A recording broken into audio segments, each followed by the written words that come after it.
La donna immobile, qual piuma al vento, muta d'accento e di pensiero, sempre un'amabile leggiadro viso, il pianto il riso è menzognero.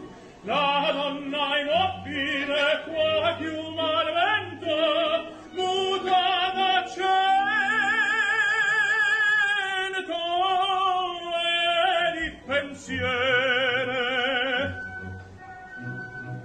e di pensiere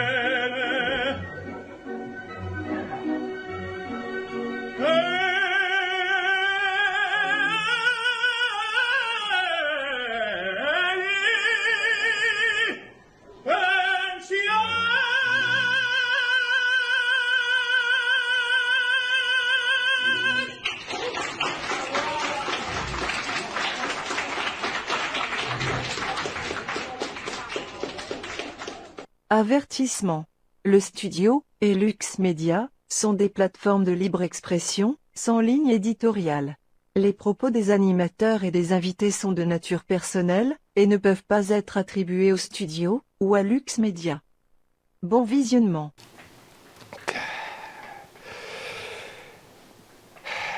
Il arrive souvent à différents endroits, que ce soit un restaurant, que ce soit à l'extérieur, que ce soit près d'une station de métro, d'autobus, ou peu importe l'endroit, on rencontre quelqu'un pour la première fois, puis on ne s'attend pas à quelque chose. La personne nous étonne, la personne nous apprend quelque chose, on réalise que faut pas se fier aux apparences. C'est ce qui est arrivé d'ailleurs à l'introduction. Cette personne s'est assise et vous avez remarqué que c'est un chanteur d'opéra ténor. Incroyable, hein? Mon nom est Gilbert Thibodeau. Vous écoutez l'émission Ça passe ou ça casse. Aujourd'hui, je n'avais parlé au cours des dernières semaines. J'avais dit, c'est possible qu'on fasse une émission concernant les États-Unis, surtout les élections qui approchent. Bon, on a fait mieux que ça.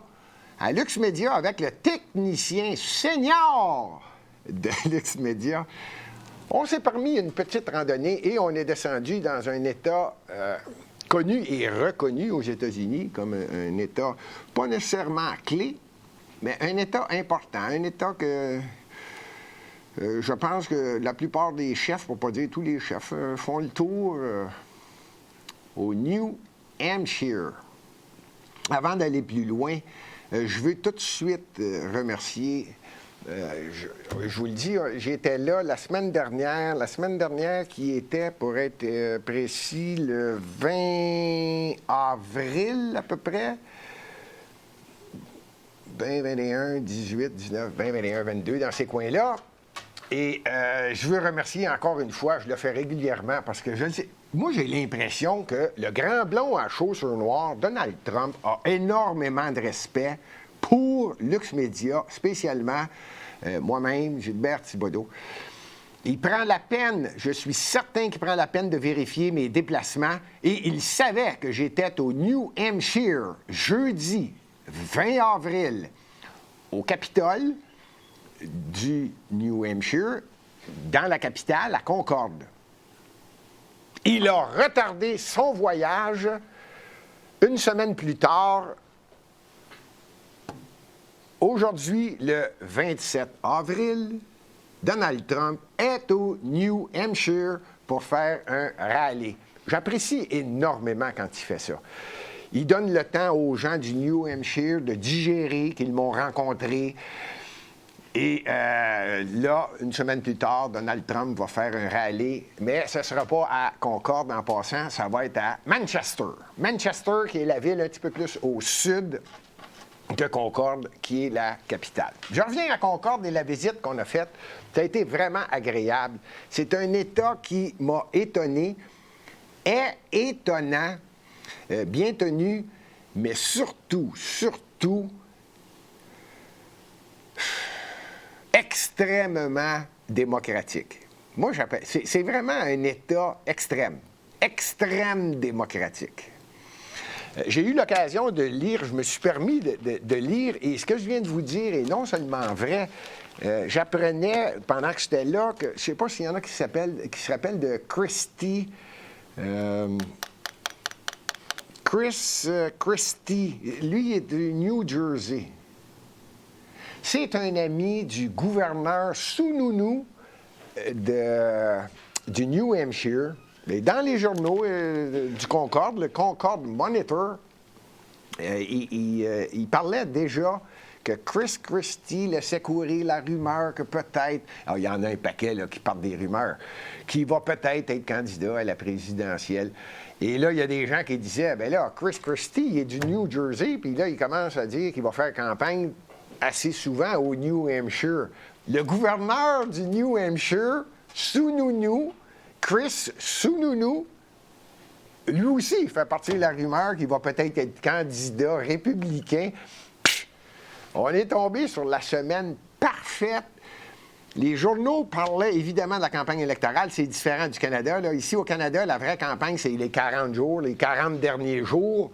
Et c'est quasiment compressé. Aux 15 derniers jours, tout le monde porte attention. Aux États-Unis, dès que le mi-mandat, c'est-à-dire 2 ans après les élections du président, 2 ans après, on tombe en campagne électorale pour la présidence dans 2 ans.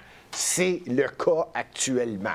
Je maintiens mon point en passant, faire une parenthèse, je maintiens mon point. Les 2 candidats vont être la candidature de Donald Trump, qu'il va gagner pour le Parti républicain, et on est jeudi, donc mardi matin, très tôt, Joe Biden, dans un petit vidéo de 4, 5, 6, 7 minutes, a annoncé qu'il sera candidat à la présidence en 2024. Donc, à mon avis, je viens de vous nommer les 2 gagnants.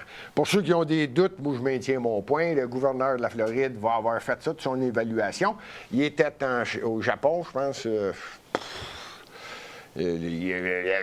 mardi ou mercredi, là, c'est tout récent. Je suis pas sûr. Puis après ça, il a fait la Corée du Sud. Mais je maintiens mon point. La décision, il va prendre la décision. Il va l'annoncer au mois de juin, je pense. Peut-être mai, mais d'après moi, mai-juin. Il va l'annoncer, mais d'après moi, je ne pense pas. Là, je ne ferai pas une émission là-dessus. Je vais avoir l'occasion. Les élections ont lieu au novembre 2024. Fait que j'ai le temps. Pour en revenir à Concorde, on l'a visité, Concorde, et on a eu du plaisir. Et là, j'en ai profité. On a rencontré plusieurs représentants à la Chambre des représentants. Et il y a également un Sénat, là, pour ceux qui ne sont pas au courant. Là, moi, j'appelle ça la Maison-Blanche. Tous les États, les 50 États américains, ils ont une Maison-Blanche. On l'appelle Capitole. Et c'est beau. Honnêtement, c'est beau. J'ai toutes des belles maisons. Moi, je les appelle toutes des Maisons-Blanches. Ils ressemblent à la Maison-Blanche. En tout cas. Et tu n'as pas le droit de filmer à l'intérieur. Parce que les gens qui sont en charge du Capitole, de l'État du New Hampshire et de tous les États américains, ne peuvent pas avoir de parti pris. Et évidemment, quand tu arrives dans un État comme, admettons, le Dakota du Sud, ou des États quasi évidents, là, quand tu rentres, ils ont beau dire qu'ils ne prennent pas position, mettons que c'est rouge pas mal. Là, là. Bon. New Hampshire, ils sont démocratiques et ça a été difficile. Même le technicien ici a hésité. Il m'a posé la question, Gilbert, est-ce que c'est démocrate? Est-ce que c'est républicain? Parce que c'était difficile. Mais je pense que c'est moitié-moitié. Je pense que c'est un sénateur au niveau fédéral là, qui représente le New Hampshire. C'est un républicain, un démocrate. Le gouverneur, par contre, là, qui vient d'être élu depuis 2017, c'est un républicain. Mais voici ce qui est différent.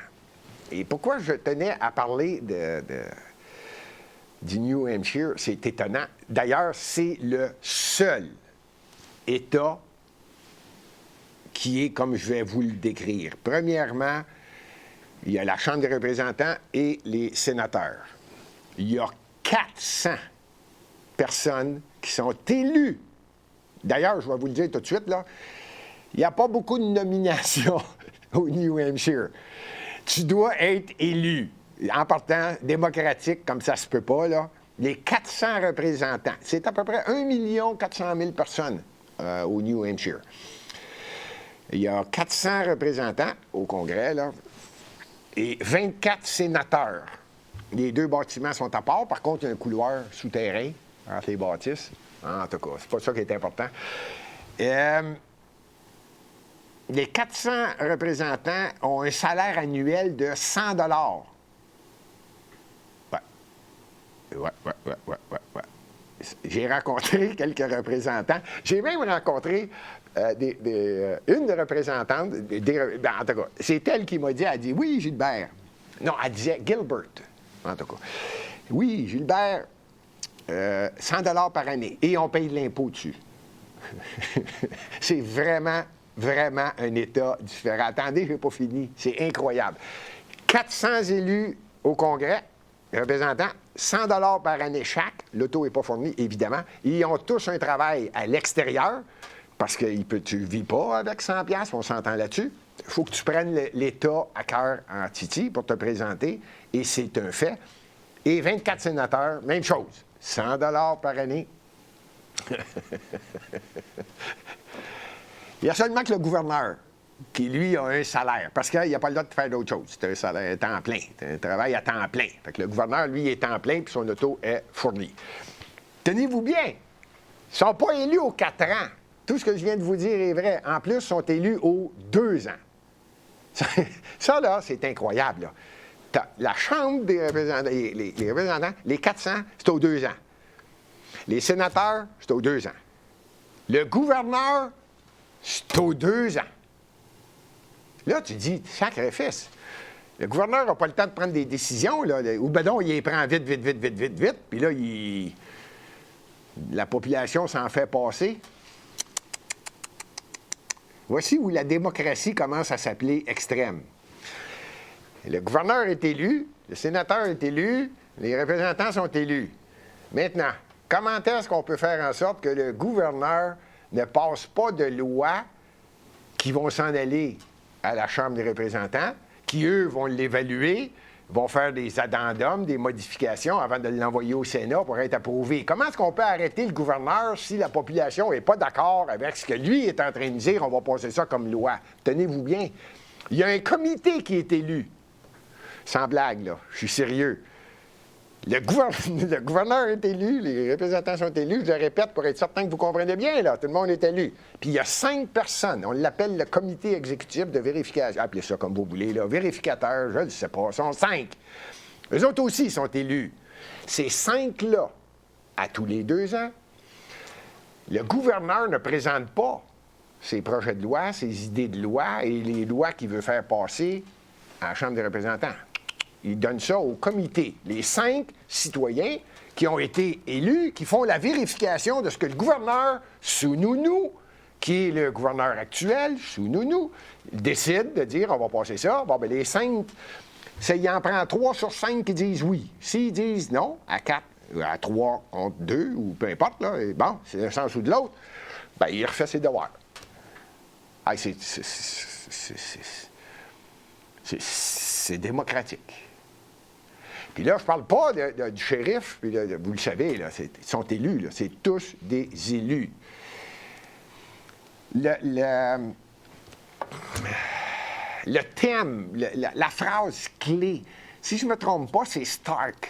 En 1800 quelque chose. C'est un général qui, lui, ne pouvait pas aller à une réunion, une grande réunion, lors de, je ne sais pas quoi, d'une convention ou de je ne sais pas quoi, majeure. Et il a envoyé une lettre. Et c'est là qu'il a écrit le fameux thème du New Hampshire. Live or... Live free. Oh, c'est vrai, je retire mes paroles. Live free or die. Incroyable, hein?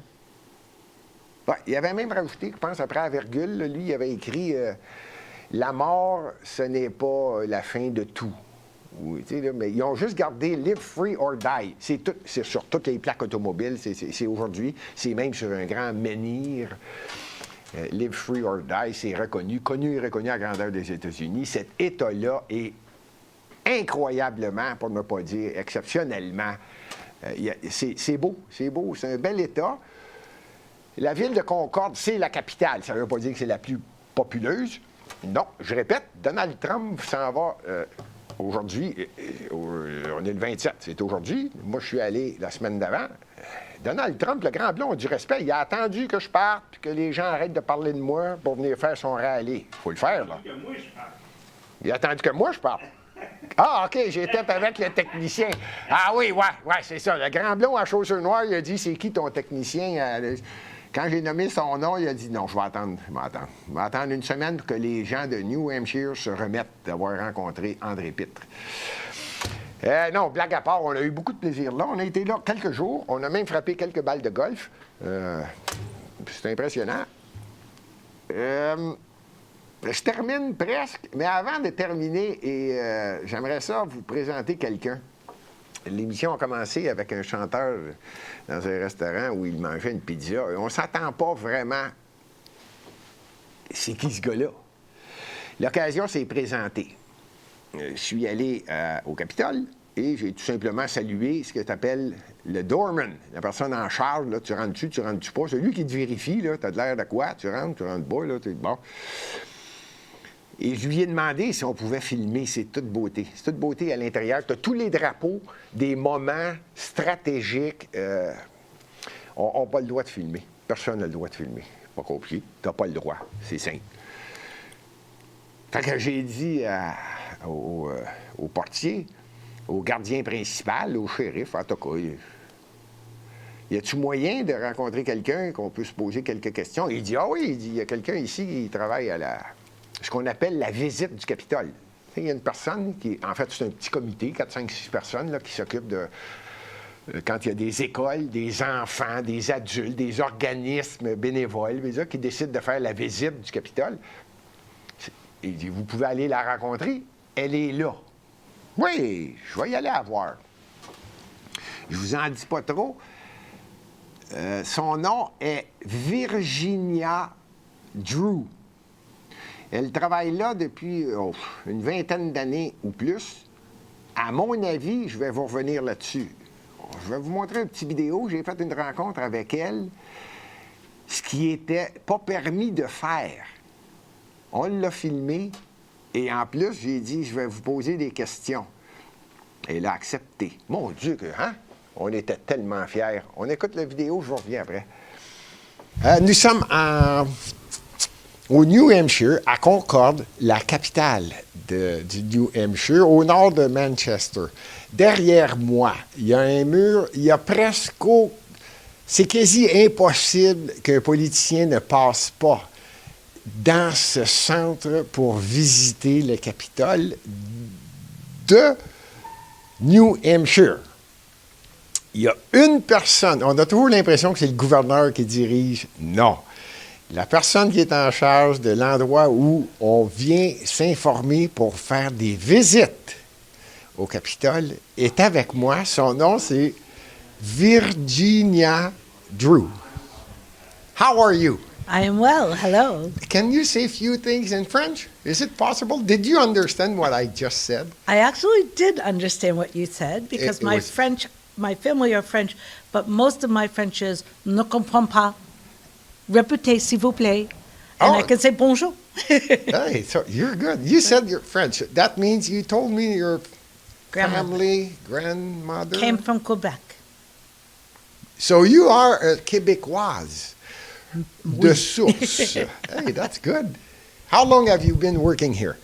23 years. Okay, so many presidents have seen you, or many candidates, not exactly always president, but... Many candidates, few presidents, but I have met the last 3.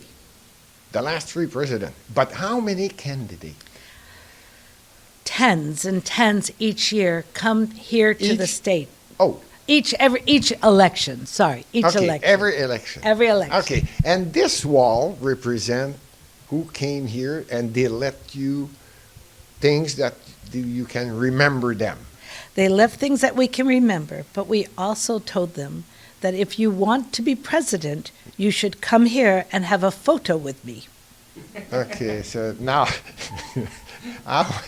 okay, this is exactly what I'm looking at now. All of them have a picture with you.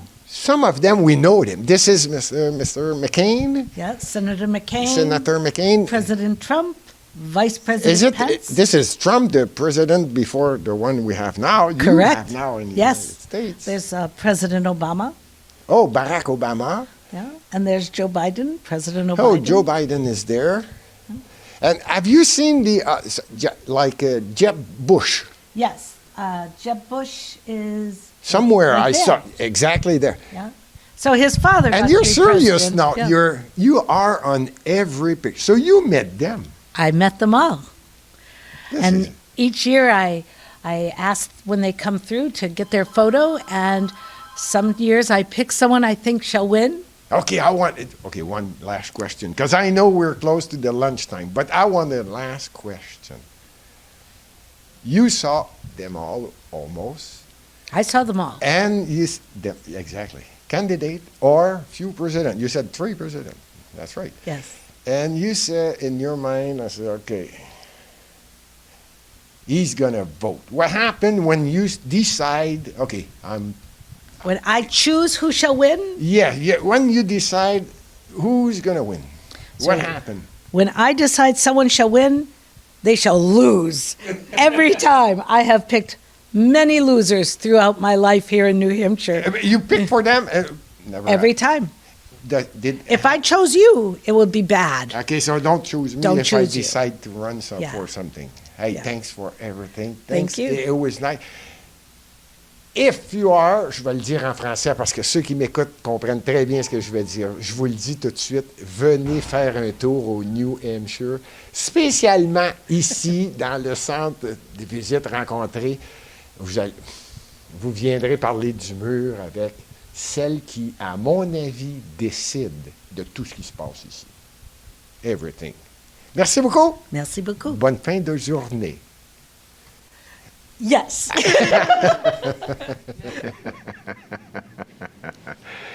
Tellement sympathique. Cette dame, je répète son nom, Virginia Drew. C'est elle qui est en charge du département des visites au Capitole, au New Hampshire. Moi, je vous le dis là, en secret, là, même si monsieur le gouverneur Sununu écoute l'émission, là, moi, je vous le dis, c'est elle le patron. Elle a un contrôle excellent. Elle dirige très, très bien son équipe, parce que c'est pas toujours elle qui fait la visite avec différentes personnes de l'ensemble du Capitole. Elle est fantastique, humaine, beaucoup de plaisir. Je la salue d'ailleurs. Et j'avais promis de ne pas nommer son nom de famille, le portier au Capitole, Stanley.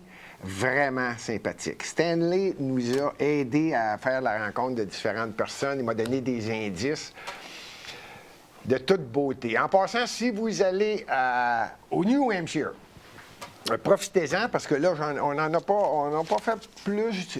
On a fait quelques émissions, si ça vous intéresse.